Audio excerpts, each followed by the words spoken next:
Gyda'ch yn fuddio. Holl alluog ac yn nefoldad. Dyn ni yn gofyn nawr am dy bendydd a am dy agosrwydd ato ni. Gofyn o Dduw am dy gymorth a fydda ti o Dduw yn fodlon i siarad i'n calonau ni ac yn cysuro ni ac yn helpu ni. Ac yn gofyn y cyfan mwyn dy goniant. Amen. Emyn cynta yw emyn 630. 630 o bob trysorau dan y nef, y penna fyw ei heddwch ef. Gadewch i ni sefyll i ganu emyn rhif 630.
Croeso cynnes i'n gwasanaeth y prynawn yma.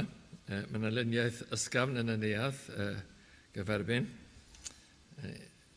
Nodwch bod cyfarfod gweddi dydd Iau yma, sef y trydydd dydd Iau y mis, sef dydd Iau wythnos yma yr 16. A fydd yna oedfa prynawn sydd nesaf fel yr arfer am hanner awr wedi 3.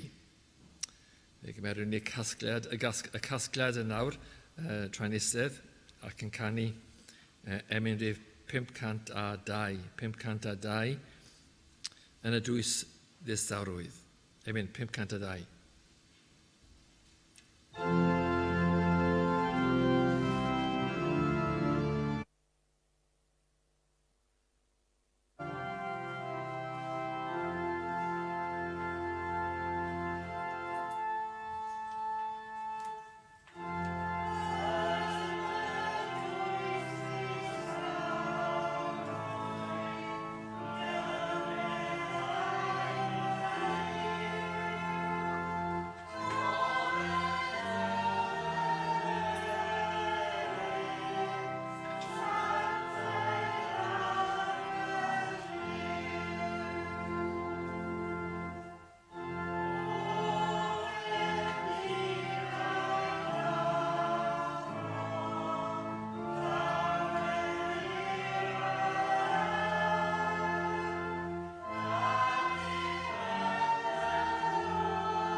Tro nawr at Efengyl Marc am ein darlleniad a penod 1. Efengyl Marc a penod 1. Chi'n dechrau ar ddechrau'r penod.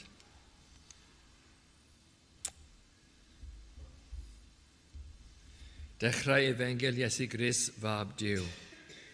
Fel yr ysgrifenwyd yn y proffwydi. Wele ar ydw i fi yn anfon fy nghenad o flaen dy wyneb. Yr hwn a baratoa dy ffordd o'th flaen. Lle fi'n yn llefain yn y diffeithwch. Paratowch ffordd yr arglwydd. Gwnewch yn union ei lwybrau ef. Yr oedd Iowan yn bydyddio yn y diffeithwch ac yn pregethu bedydd edifierwch myddeiant pechodau. Ac aeth allan ato ef holl wlad Jwdea. Ac aeth allan ato ef holl wlad Jwdea o'r Hierosolymithaid ac ei bedyddwyd oll ganddo yn afon yr Iorddonen gan cyffesu ei pechodau. Ac Iowan oedd wedi ei wisgo a blew camel a gwregys croen ynghylch ei lwynau ac yn bwyta locustiaid a mel gwyllt. Ac y fe a brigethodd gan ddywedyd, y mae yn dyfod ar fy ôl i un cryfach na my fi. Carau esgidiau yr hwn nid wy fi deilwng i ymostwng ac i'w datod. Mae fi'n wir, a'ch bedyddiais chwi a dwfr, eithir e fe a'ch bedyddiau chwi ar ysbryd glân. A bu yn y dyddiau hynny ddyfod o'r Iesu o Nazareth yng Galilea, ac y fe a fedyddwyd gan Iowan yn yr Iorddonen. Ac yn ebrwydd, wrth ddyfod i fyny o'r dwfr, e fe a welodd y nefoedd yn agored, a'r ysbryd yn disgyn arno megis colomen. A llef a ddaeth o'r nefoedd, tydi yw fy anwyl fab, yn yr hwn yn bodlonwyd. Ac yn ebrwydd y gyrodd yr ysbryd ef i y diffeithwch, ac ef a fi yno yn y diffeithwch 20 niwrnod yn ei demtio gan Satan. Ac yr oedd fe gyda gwyllfilod ar yngylion a wen iasant iddo. Ac ar ôl traddodi Iowan, yr Iesu a ddaeth i Galilea gan bregethu Efengyl teyrnas Dduw, a dywedyd yr amser y gyflanwyd, a thenas Dduw a nesawodd, edifar hewch a chredwch yr Efengyl. Amen. Bydythu'r yr arglwydd darlleniad ei air sanctaidd ef. Gadewch ni droed yr arglwydd nawr mewn gweddi.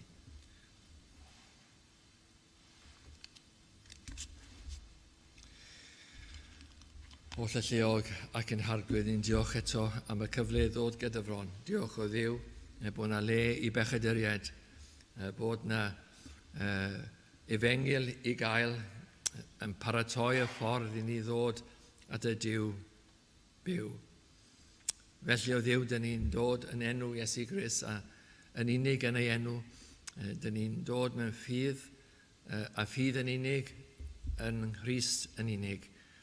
Ac yn diolch o Dduw bod yr ysbryd glân wedi dangos ni, yn hangen ni o'r arglwydd, wedi harwen ni ato fe ac wedi'n galluogi ni i gredu ynddo fe. Gyda'r adanedigaeth a wedyn gyda'r rhoddion hynny o ediferwch a chredu yr Efengyl, y ffydd yn Iesu Grist. Ni'n diolch i ti o Dduw am y geiriau yma ar ddechrau Efengyl Marc, yn sôn am ddyfodiad ac yn sôn am baratoad. Dyn ni'n gweld fyna paratoad Iowan y bedyddwyr, ac wedyn yn yr amser cymeradwy, fe welwn nhw Iesu Grist yn ymddangos ar y tudalen. Diolch o ti o Dduw bod e wedi dod nid yn unig i'r tudalen o'n i'r byd yma, ac nid yn unig i'r byd yma o'n i'n calonau ni.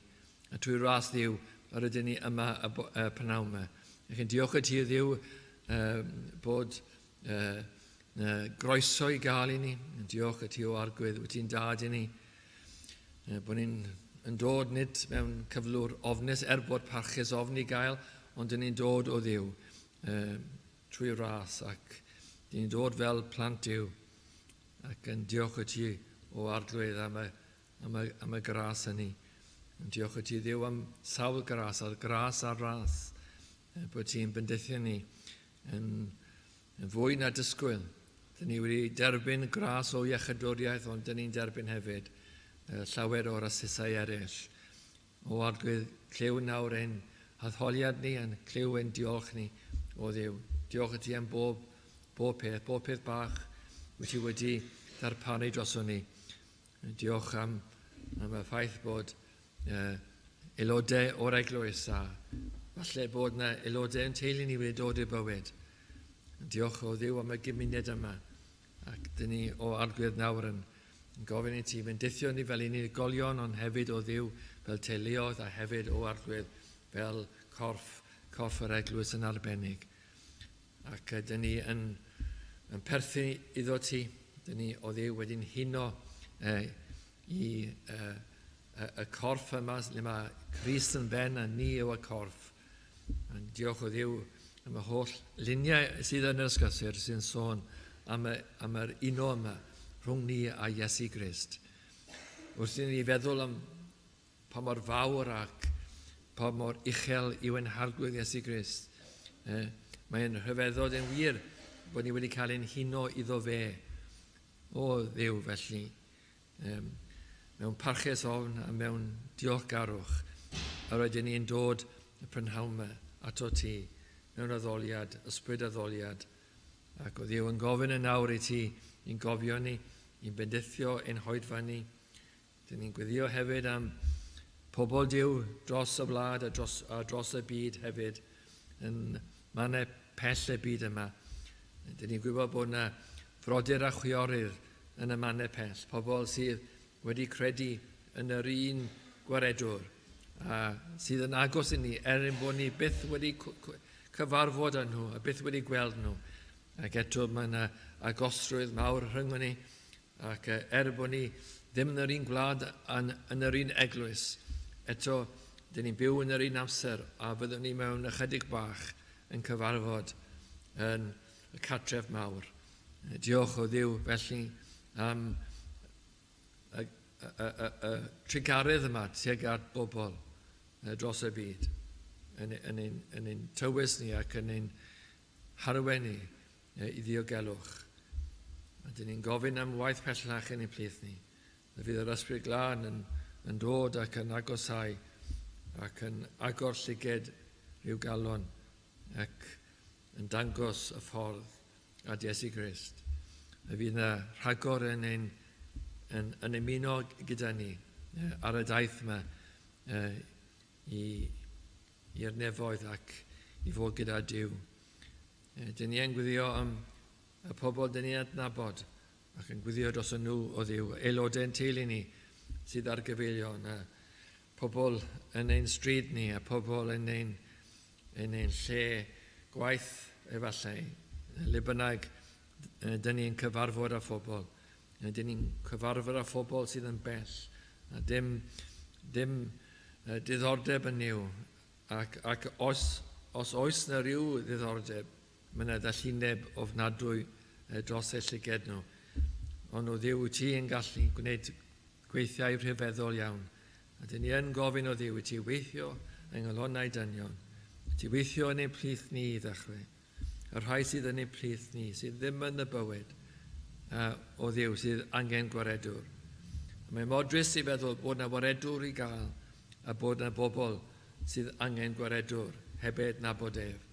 O Dduw felly, dyn ni yn gofyn am y gwaith dwyfol yma i symud calon galed ac i feddalu fo ac o Dduw i ddod ar y calon hynny mewn tynerwch ac mewn gras i fywyd tragwyddol. Cliw nawr ein gwyddiau, dyn ni'n gofyn i ti am bob rhan o'r prynawn yma. Fydd y cyfan mwyn y goniant, fydd yna ddim byd o Dduw yn cael lle sydd rhoi gogoniant i ddyn, ddim byd sydd o diafol yn sicr, yn gofyn o Dduw, fydd y cyfan o ti o Dduw ac o dy law. Lliw felly yn gwyddiau ni'n gofyn y cyfan yma yn Iesu Grist a'n gyneuheddiannau ef. Amen.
Gadewch chi barhau yn ein hoedfa trwy ganu emyn rhif 622. 622. Cod fy meddwl uwch gofidiau, amser ata ti dy hun. Cadw'n llwyr fy holl terchiadau ar y goniant mab y dyn. Gadewch ni sefyll i ganu emyn rhif 622.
Gadewch ni droi i Efengyl Marc a pennod 1, mae chydig y pennod yma, ac adnod 15, y 15fed adnod. A dywedyd yr amser a gyflawnwyd a theyrnas ddiw a nesawodd, edifarhewch a chredwch yr Efengil. Mynd ôl i'r adnod cynt. Ac ar ôl traddodi Ioan a Iesu a ddaeth i Galilea, gan bregethu Efengil teyrnas ddiw, a dywedyd yr amser a gyflawnwyd, a theyrnas ddiw a nesawodd, edifarhewch a chredwch yr Efengil. Nawr wrth i ni edrych ar ein hadnod ni prynawn yma, nodwn bod y adnod yn taro nodyn reit ar ddechrau gweinidogaeth Iesu Grist. Mae yna taro nodyn, allwch chi ddweud. Nodyn sydd yn cyflwyno can swynol yr Efengil, yn cyflwyno cyfansoddiad cynllun Duw iachyd dyn yn sicr. Fe welwn ni fan hyn, can hyfryd iawn a nodyn arbennig. Mae'r holl nodau yn hyfryd, a mae yna daro nodyn, allwch chi ddweud, fan hyn, reit ar y dechrau. Fel yn unrhyw gyfansoddiad, mae yna mwy na un nodyn, a fe nodwn ni fan hyn, y nodau gwahanol sydd yn ein testyn ni. Wrth i ni edrych ar y termau yma, fe welwn ni nodyn sydd yn dysgu i'r dymderoedd calon dyn gyda'r gair edifarhewch. A hefyd mae yna nodau uchel i gael yn nefolion leoedd, teyrnas ddiw a chredu yr Efengil. Ond dyma chi eiriau arwyddocaol cyntaf ein harglwydd Iesu Grist. Yn taro nodyn Efengil a chibol ac elfennau yr Efengil hynny. Mae yna rhyw eiriau tebyg hefyd yn weinidogaeth Ioan y Bedyddiwr yn Matthew, a ddechrau ei weinidogaeth, dyn ni'n darllen hyn, Matthew 3 a adnod 1 a 2. Ac yn y dyddiau hynny, y daeth Ioan Fedyddiwr gan bregethu yn effeithwch Jwdea, a dywedyd edifarhewch, canes nesawodd teyrnas nefoedd. Debyg iawn wrth gwrs i'n nodyn hyn. A mae'n arwyddocaol. Mae yna neges yn y geiriau yma i ni nodi, i ni ddeall y prynhawn yma. Felly, gadewch ni edrych ar y nodau uchel ac isel y gan yma, wrth edrych ar bob cymal yn ein hadnod ni. Edrychwn ni ar y rhannau gwahanol, 4 nodyn, all chi weid. Fe welwch chi termau yma, yr amser a gyflawnwyd. Na chi un nodyn, y nodyn arall, a theyrnas ddiw a nesawodd. A wedyn y nodau yma ar y diwedd, edifarhewch, ac yn ola credwch ar Efengil. Ond y nodyn cyntaf, yr amser a gyflawnwyd. Dyma chi eiriau nodadwy gan ein harglwydd, fe sy'n siarad, ac fe sydd yn dweud, yr amser a gyflanwyd. A mae hwnna yn sicr yn ddywediad llawn ystyr. Wrth i ni feddwl am ein bywydau'n hunain ni, yn aml iawn, dyn ni'n aros am rhywbeth, aros am rhyw ddigwyddiad neu rhywbeth fel la, ac efallai hefyd yn gwyddio am y peth. A mae'r amser yn hir yn dweud wrth i ni aros am rhywbeth. Rhywbeth falle pwysig yn eich bywyd chi, gwyddio am y peth, ac yn aros ac aros, a mae'r amser yn hir. Fel mae'r dywediad yn dweud, hir yw pob aros. Ac yn sicr gyda rhai pethau yn arbennig, mae'r aros i weld yn hir iawn.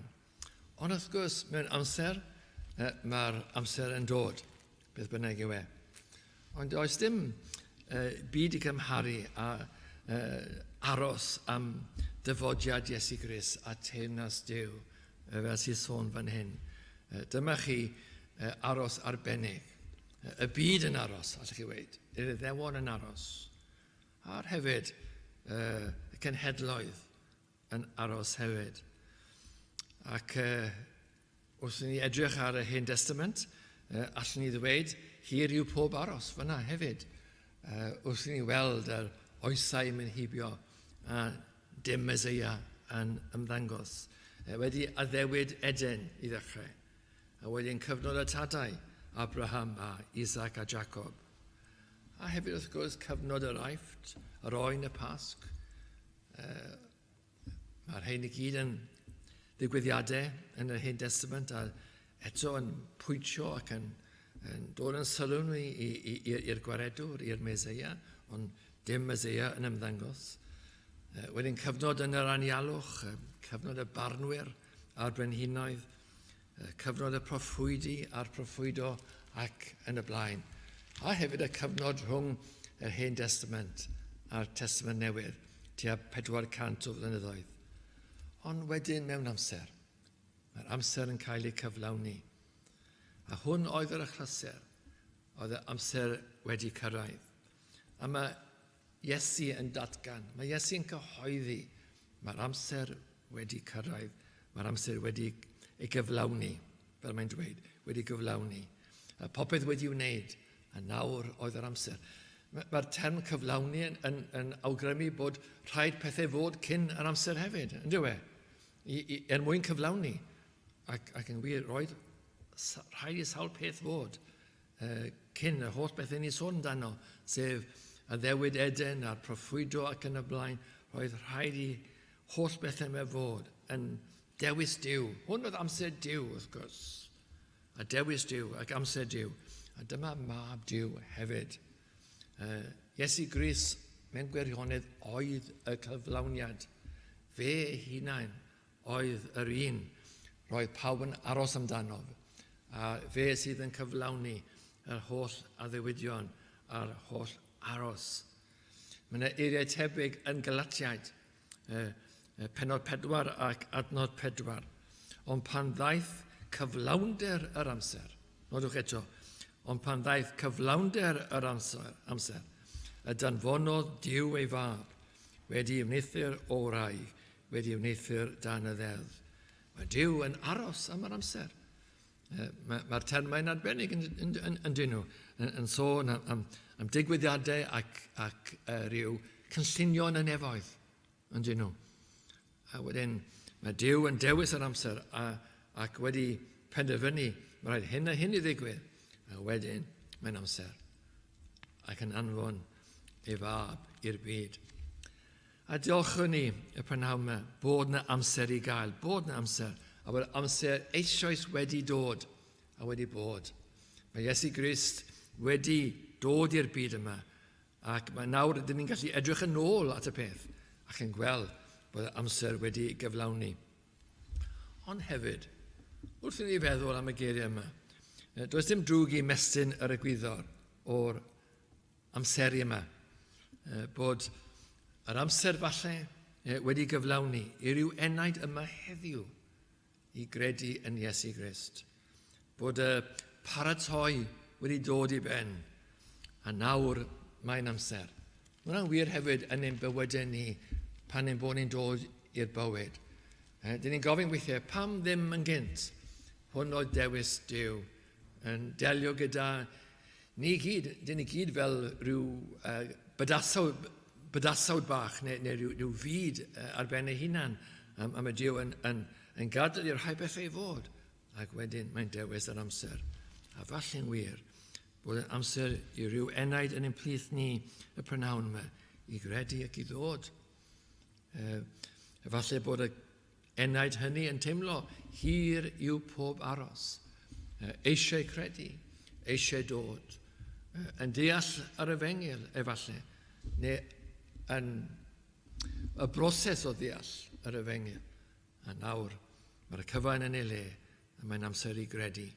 Fel mae'r gair yn dweud, wele yn awr yr amser cymeradwy, yn awr ddydd y iachadwriaeth. Mae'n amser i edifrhau, a mae'n amser i gredu. Mewn ffordd, dyn ni'n gallu gweud yna bob diwrnod. Nid ni sydd gyda cynllun Duw yn deall meddwl Duw. Mae Duw yn gwybod y dydd ac yn aros, ond i ni, mae yna bris bob tro yn does.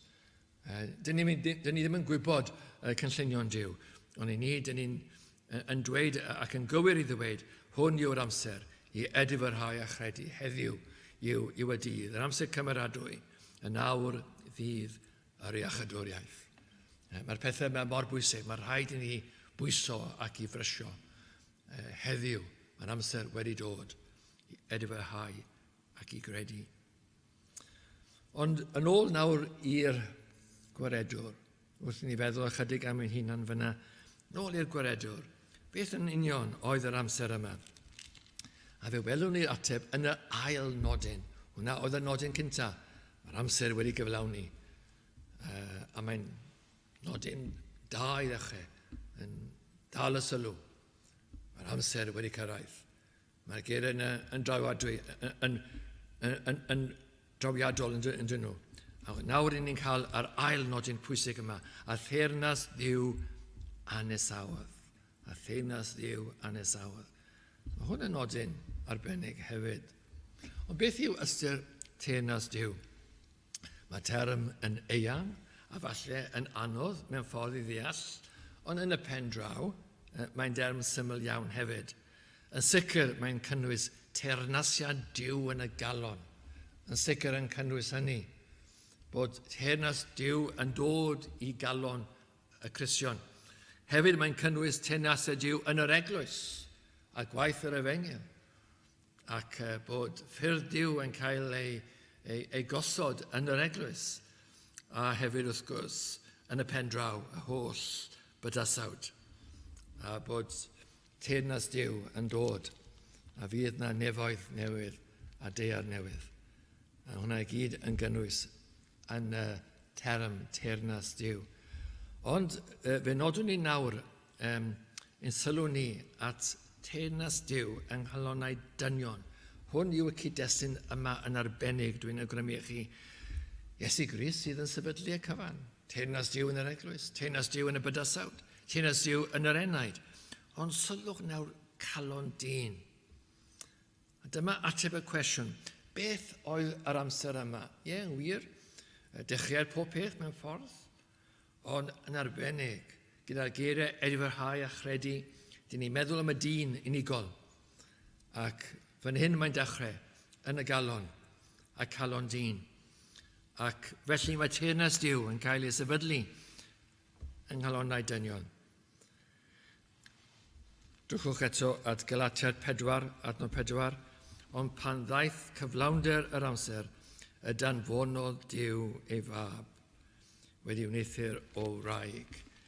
A fan hyn, dyn ni'n dilyn nawr y dechrau yma, y dechrau teyrnas Dduw, sut mae'n cymryd lle. Mae'n mynd o'r Iesu Grist ato ni. Mae Iesu Grist yn dod a'i deyrnas ato ni. Mae'n dechrau gyda Iesu Grist, a wedyn yn dod i galon dyn. A fe wneithur o wraig, mae'n cymeryd ein dynoliaeth ni. Mae'n dod yn un ohonom ni. A mae hwnna'n bwysig.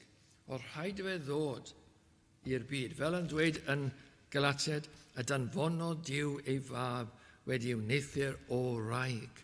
O'r rhaid i fe agosau ato ni. A wneithur o wraig. A hwn oedd y dechreuad o'r siwrnau hynny i'n calonau ni. Mae'n dod i'r byd yma. Mae'n dod i fod yn un ohonom ni. Am y pwrpas o cynrychioli ni ger bron y tad.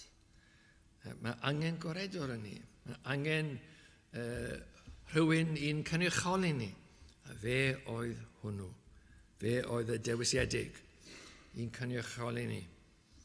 Am y pwrpas wrth gwrs o'n hachub ni, o'n pechodau ni, am y pwrpas i osod arnom, i fuddoedd y cyfiawnder, am y pwrpas i'n huno ni. Chymod, mae cyfain i wneud â ni yn dywe. Bod Iesu Grist yn dod ac yn delio ni, ac yn cymryd yn ffwrdd ein pechodau ni, ac yn gosod cyfiawnder arno ni, ac yn huno ni iddo fe. Mae'n delio gyda'r person, yn delio gyda'r galon. A mae'n hyfryd i feddwl hynny, bod e'n delio gyda ni. Mae hwnna'n ras rhyfeddol, bod e'n delio gyda ni, yn dod at ein hangen ni, ac yn helpu ni yn ein hangen ni. Os ydych chi gyda rhyw o fiechyd ofnadwy, chi'n falch yn y pen draw bod y doctor yn dod, a ddim yn gwneud rhywbeth arall, ond yn delio gyda'r afiechyd. A chi'n falch bod e'n delio gyda'r afiechyd. Yn eich cymryd chi ac yn delio gyda chi, yn y man sy'n bwysig. A felly'n wir, mae Iesu Grist yn delio gyda hangen ni am pechodau ni ac yn rhoi cyfiawnder i ni. Ac yn fwy na hynny, yn huno ni iddo fe, yn ein cymryd ni ato fe, ein diogelu ni, a bod e'n henid i ni wedi huno i'w berson e. Dyn ni'n ddiogel iawn felly. Ac wrth ni nodi'r termau yma bod teyrnas Duw yn nesau, yn sicr mae'n nesau yn y ffordd hynny, ond hefyd allwn ni'n sôn edrych eto ar y ffeithiau bod Iesu Grist a teyrnas Iesu Grist yn nesau yn y enedigaeth, pan nath ei fyw yn y byd yma, yn y farwolaeth, hefyd yn y brigethu fe. Y cyfan yma yn rhan o estyniad teyrnas Duw, bod e'n dod, sicr ni'n sôn am ein calon ni, ond tu cefn i hyn i gyd oedd jyst y dyfodiad yma, genedigaeth, a bywyd, a marwolaeth. Hefyd, rhan o hyn oedd e bregethu fe, pregethu teyrnas Duw, pregethu ddynion sut i ddod ato fe, sut i gael eich achub, a sut i fyw, a hefyd, ar ôl iddo fe farw a atgyfodi, mae'r peth yn parhau, wrth gwrs, trwy ysbryd Crist, sef yr ysbryd glân. A mae'r ysbryd glân yn dod ym Pentecost. A mae dynion nawr y pregethu Iesu Grist. A felly mae teyrnas Duw, mae'r progres yma, mae'r estyniad yma o awdurdod Duw a ffyrdd Duw yn dod i'r byd yn Iesu Grist, yn dod i'r galon, yn dod i'r eglwys, a trwy pregethu yn cael ei weithredu yn y byd yma. A pobl yn dod i'r bywyd, a felly'n wir. Nôl ato chi eto, i feddwl bod teyrnas Duw yn nesau ato chi. Ac mynd nôl y broses hynny, edrych mewn ffordd arall, mae teyrnas Duw yn dod yn y adenedigaeth. A wedyn wrth gwrs, mae y meddwl a'r galon yn agor, ac yn agor i'r gair, a bod chi'n credu ac yn edifyrhau, ac bod chi nawr yn y bywyd, a bod nerth Duw yno chi, a teyrnas Duw yn symud, nid jes mewn adenedigaeth a edifyrhau a chredu, ond hefyd mewn sancteiddhad, fel dyn ni'n dweud yn weddi'r arglwydd, deled y deyrnas, deled y deyrnas. Ac yn wir, mae hwnna'n wir y galon hefyd, deled y deyrnas. I bob cornel ein calonau ni, bod ni nawr yn y bywyd, ni wedi credu yn Iesu Grist, ond mae parhau, mae teyrnas Duw yn ehangu, yn dod o hyd, yn dod yn y byd, yn wir, trwy pregethu yr efengyl yn yr eglwys, ond hefyd yn eich calon chi, mae teyrnas Duw yn ehangu ac yn mynd i bob cornel y galon, all chi weid.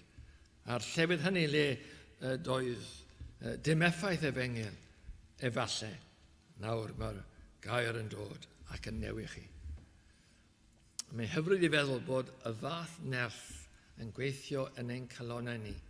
Taw teyrnas Duw, nid jes yn waith yr eglwys, ond yn waith y galon sydd ar waith, yn gweithio yn eich calon chi ac yn eich newid chi, yn eich sancteiddio chi. Hwn yw teyrnas Duw. Mae teyrnas Duw, fel ni'n gweud, ar sawl lefel, ond sicr yn y galon hefyd. Mae'r amser wedi dod i'r deyrnas i gyrraedd a nesau. A tybed yn wir bod e'n nesau a rhywun yma prynhawn yma, bod yr adenedigaeth a bod y credu wedi dechrau, a hefyd nawr bod ffyrdd Duw yn cael ei sefydlu yn y galon. Mor wahanol nawr i chi o'r blaen. O'r blaen doedd dim byd fel diffeithwch, ond nawr mae yr ysbryd glân yn gweithio yn eich calon chi. Teyrnas Duw ar waith yn eich calon chi. Mae'n hyfryd i feddwl bod ni'n bechaduriaid a mewn diffeithwch ac yn bell o Dduw, ond nawr mae Duw yn ein calonau ni, a teyrnas Duw, a dymuniadau Duw, popeth ar waith yn ein calonau ni. Ond sut mae hyn i fod? Dyma chi rhan gyntaf y gan. Beth am weddill y gan? Wel, y trydydd nodyn. Ac mewn ffordd, mae'r dôn yn newid a chwed. Dyn ni'n codi a codi. Crist yn dod, yr efengil yn dod, yr efengil yn dod i galon ddyn, yr efengil yn dod i'r byd yma, y byd tywyll yma. Nawr mae'r dôn fe betai a nodyn isel. Ac eto ddim yn gyfan gwbl yn isel chwaith, ond edifarhau. Yn sicr, mae rhyw iselder yn y nodyn yma. Ond nodwch yn gyntaf, edifarhau a chredu ochr yn ochr. Dyma chi gyfyniad pwysig. A mae Iesu Grist yn un o y ddoi beth yma. A mae'n bwysig ni sylweddoli. Mae'r ddoi yma yn bwysig gyda'i gilydd. Maen nhw'n rhan o'i gilydd. Dych chi ddim mewn gwirionedd gallu gwahanu y ddau. Maen nhw'n perthyn i gilydd. A fe welwch chi fan hyn, edifarhau a chredu. A mae yna drefn i gael yn does. Mae yna drefn i gael fan hyn. A drefn yw edifarhau yn gyntaf a bod credu yn dilyn. A mae rhywbeth rhesymegol iawn am hynny. A bod chi yn gyntaf yn gweld eich pechod, a bod chi'n gweld eich hangen o Iesu Grist, a wedyn bod chi'n edifarhau ac yn felly yn agothau i'r arglwydd ac yn credu yno fe. Pan byddwch chi yn mynd at Iesu Grist, os bod chi ddim angen ohono fe.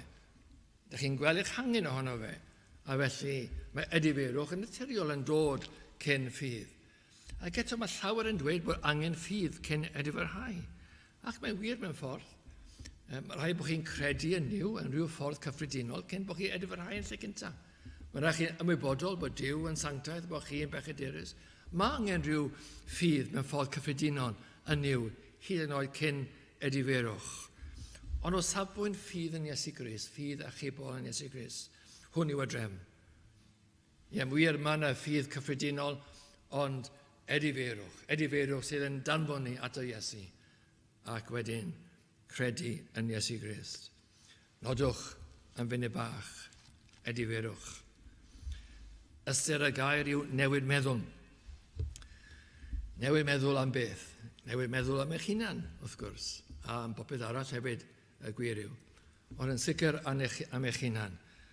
Dych chi'n meddwl yn uchel o'ch hunan, dych chi'n meddwl o leia bod chi ddim o ddrwg a hynny, ond nawr dych chi'n gweld eich hunan fe mae Duw yn eich gweld chi. A bod chi'n newid meddwl, bod chi byth wedi'ch gweld eich hunan fe mae Duw yn eich gweld chi. Ond nawr dych chi'n sylweddoli fel mae Duw yn eich gweld chi. A dych chi'n teimlo llygad Duw fe bethau.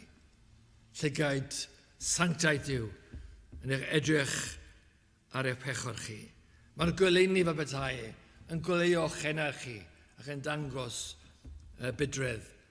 A felly mae yna dimlad o iogrwydd. A dyn ni'n cysylltu, yn dyn ni edifarhau a iogrwydd. Mae yna dimlad o iogrwydd a iselder. Dimlo yn pechod ni. Dimlo bod ni dan ddigofaint a dicter Duw. Ac mae hynny i gyd yn wir. A mae hwnna yn pwyso lawr ar ddyn. Ond mae yna hefyd rhyw droi yn yr ediferwch. I lawr i ddechrau. Hefyd mae yna elfen o godi yn ediferwch hefyd. Mae yna ail nodyn bach hefyd yn ediferwch. Le mae yna newid cyfeiriad. A mae'r cyfeiriad yn arbennig iawn. Nid unrhyw gyfeiriad. Ond dych chi nawr yn dechrau troi at Iesu Grist. Dych chi'n teimlo'ch hangen chi o Iesu Grist. Chi'n troi ato fe. A felly dych chi nawr, i lawr i ddechrau, nawr yn dechrau troi fyny. Dych chi'n gwybod bod angen gwaredwr ono chi. Hwn yw gwir ediferwch.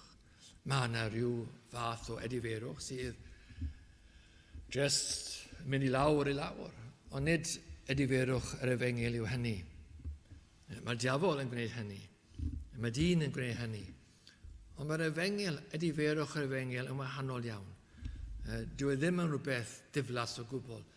Bod e'n ddiflas i ddechrau gyda, ond mae'n newid ac yn troi eich cyfeiriad at Iesu Grist. Ac er mwyn parhau y siwrne, mae rhaid ni nawr i symud i'r bedwaredd nodyn, sef ffydd a chredu yn Iesu Grist. Neu'r term hyfryd yma, a chredwch ar y fengil. Chredwch ar y fengil. Yn sicr, mae'r nodyn yma'n codi yn uchel. Yn codi o'r gwelodion i'r uchelfannau. I mi ddweud wrth gwrs, bod edifeirwch wedi dechrau troi yn barod.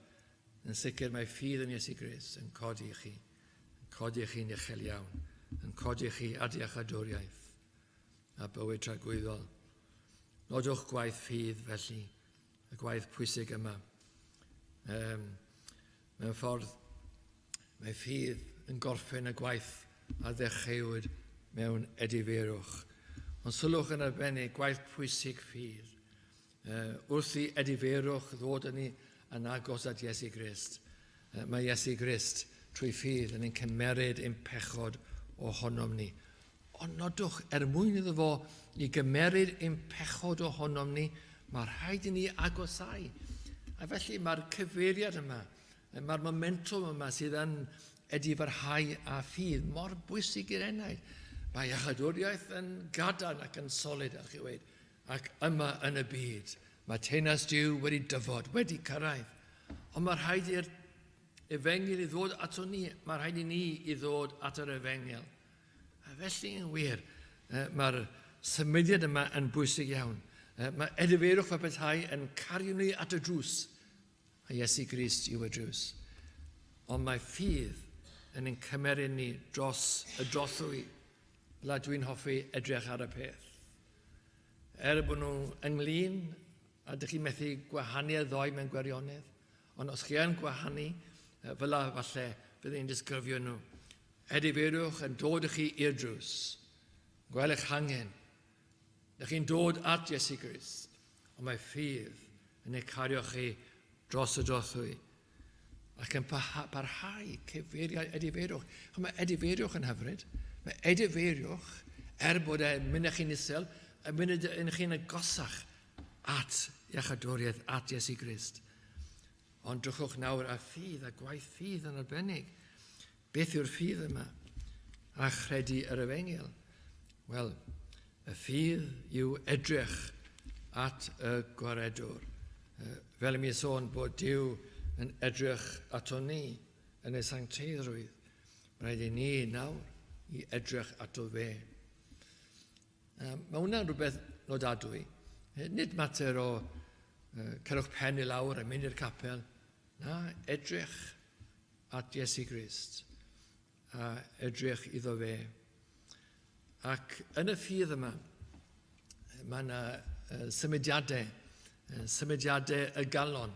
Mae yna fentro. Mae ffydd yn mentro. Mae rhywbeth cyffroes am ffydd. Rhywbeth dewr all chi ddweud am ffydd. Yn troi cefn ar y byd ac ar bechod. Ac yn fodlon dilyn Iesu Grist, beth bynnag ddaw. A mae hwn yn bwysig. A mae Duw yn rhoi y dewder yma, ac yn rhoi y ffydd yma. A mae'n bwysig i fywyd. A mae bywyd yn ffydd. Nid rhywbeth fflat yw e, ond rhywbeth llawn bywogrwydd. Ffydd. Mae enaid yn dyhuno. A'r rhan o dyhuno yma yw edifarhau a chredu. O'r blaen oedd enaid yn cysgu. Cysgu mewn pechod. Am cysgu mewn bydredd mewn gwirionedd. Ond nawr mae'n codi o'r baw ac mae'n mynd at lanhad yn Iesu Grist. Ac o safbwynt ein trwdigaeth ni, wrth gwrs mae peth yn parhau am bythbethoedd, ond o safbwynt ein trwdigaeth ni, hwn yw pen y daith. Mae hwn yn cwblhau y cyfan. Gwaith yma o teyrnas Duw yn cyrraedd ac yn cyrraedd ein calonau ni ac yn dod ein calonau ni. Ac mae edifeirwch wedi dechrau'r peth. O cyn hynny wrth gwrs yr adenedigaeth. Ond o safbwynt ein hadnod ni, mae edifeirwch yn dechrau'r peth. A hefyd y ffydd yma. A ffydd yn Iesu Grist. Mor hyfryd yw hwnna. Does dim byd gwell na ffydd yn Iesu Grist. Nid jyst ffydd. Mae rhai pobl cael ffydd mewn ffydd. Beth yw hynny, gyfeillion? Ffydd mewn ffydd? Ffydd yn eich hunan? Mae hwn llawer gwell na jyst credu mewn credu.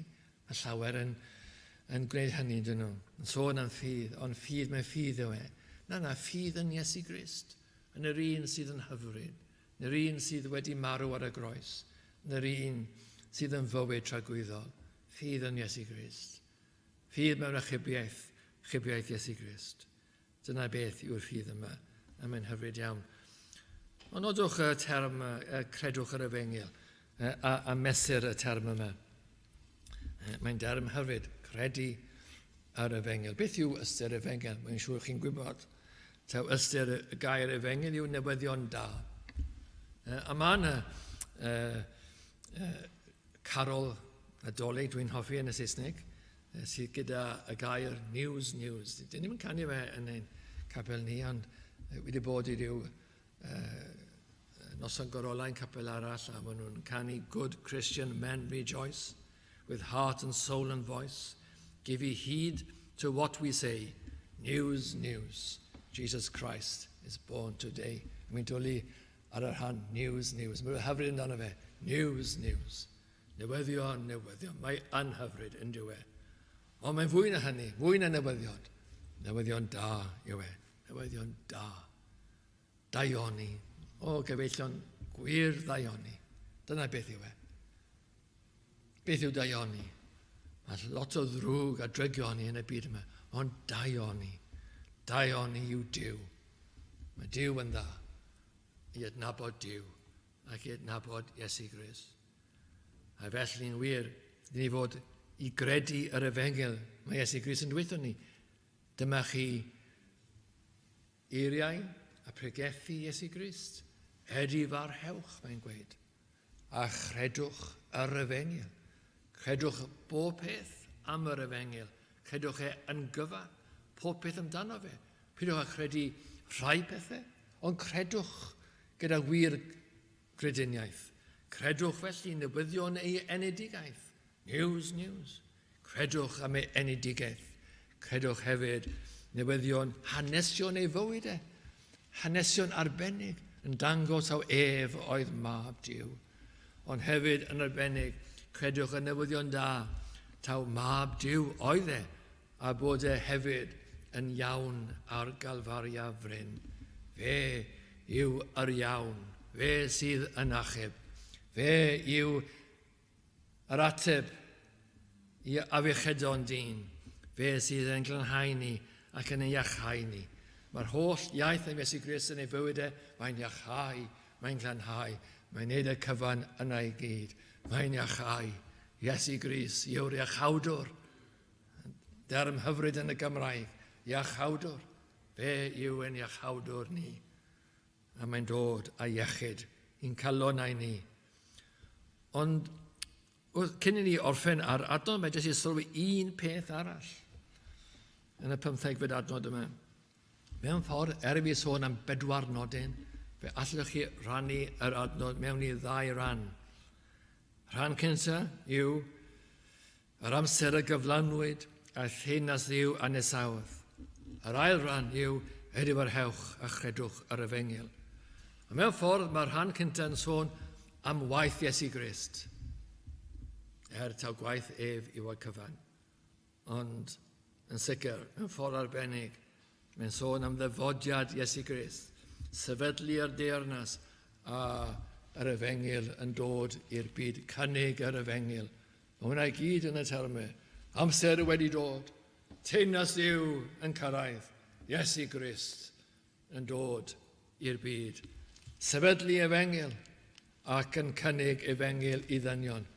Crist yn gwneud ei ran ac yn gwneud yn berffaith iawn, wrth gwrs. Yr iachydodiaeth, yr efengil yma, y newyddion da yma. Ond sylwch nawr, mae rhaid i ni i ymateb i'r newyddion da ac i gwirioneddau ynglyn â teyrnas Duw.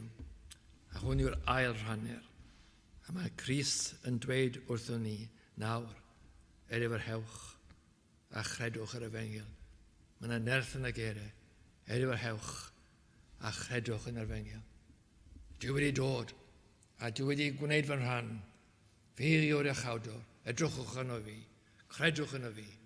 Nawr, farhewch, trowch Newidwch eich meddwl chi. Gwelwch eich pechod. Dwch ato fi. A chredwch. A byddwch fyw. A dyma nawr yn wir i'w chrân chi. Dyma beth yw neges Iesu Grist. A ddechrau ei weinidogaeth, trwy ei weinidogaeth. A nawr, trwy hanes dyn, trwy osod y gyd yma yng Ngaer Duw. Edifarhewch. Gadwch ni wrando ar y gyd yma. Gwrandewch chi ar y gyd yma. Edifarhewch. A chredwch ar y fengil. Hwn yw agoriad iachadoriaeth. Hwn yw agoriad y nefoedd. Credwch yn y gwaed. Credwch yn Iesu Grist. Credwch taw fe sydd yn cymeryd pechodau. Y fe sy'n achub ni. Y fe sydd wedi marw yn ein lle ni. Credwch taw fe yw yr un. A ymroddwch iddo fe. A chredwch.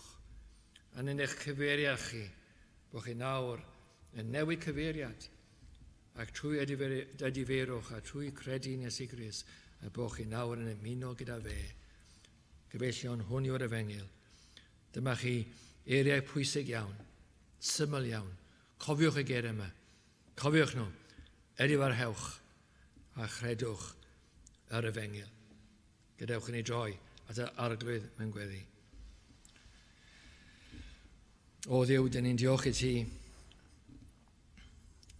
bod amser wedi bod a wedi dod, bod Iesu Grist wedi cyrraedd y byd yma, wedi cyflawni yr iechydwriaeth oedd yn angenrheidiol. Diolch i ti, o Dduw, bod y cyfan oll yma wedi i wneud yn amser cymeradwy. Diolch o Dduw bod y cyfan yn ei le. Does dim byd mas o le bod Iesu wedi gwneud popeth sydd angen. O felly o Dduw cliw yn diolch ni pnawn yma. A gofyn yn wir i bobl i gredu, a byddwn ni sydd wedi credu. Hefyd yn mynd ymlaen a fydd teyrnas Duw yn parhau yn ein calonau ni. Cliw nawr ein gweddiau ni a hefyd derbyn ein diolch yn enw Iesu. Amen.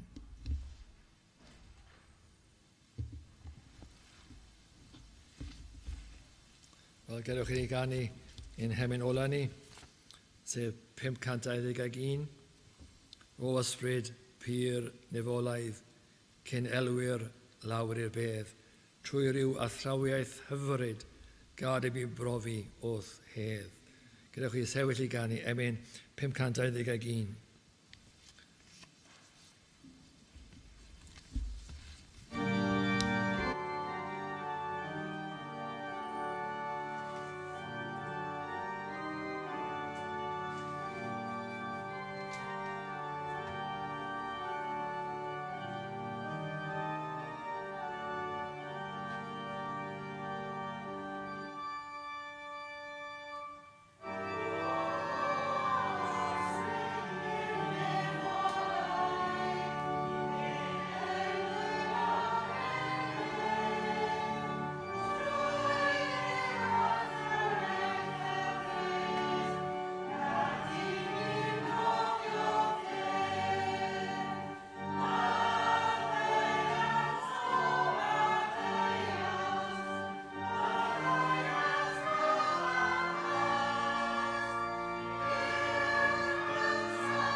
Gadewch yn ei byddio. Eithir y hwn a ddichon eich cadw chi'n ddigwymp, a'ch gosod gebroni ei goniant ef yn ddifeus mewn gorfoledd. I'r unig ddoeth Dduw yn iachawdwr ni y bydd y gogoniant a mawredd, gallu ac awdurdod yr awr hon ac yn dragywydd. Amen.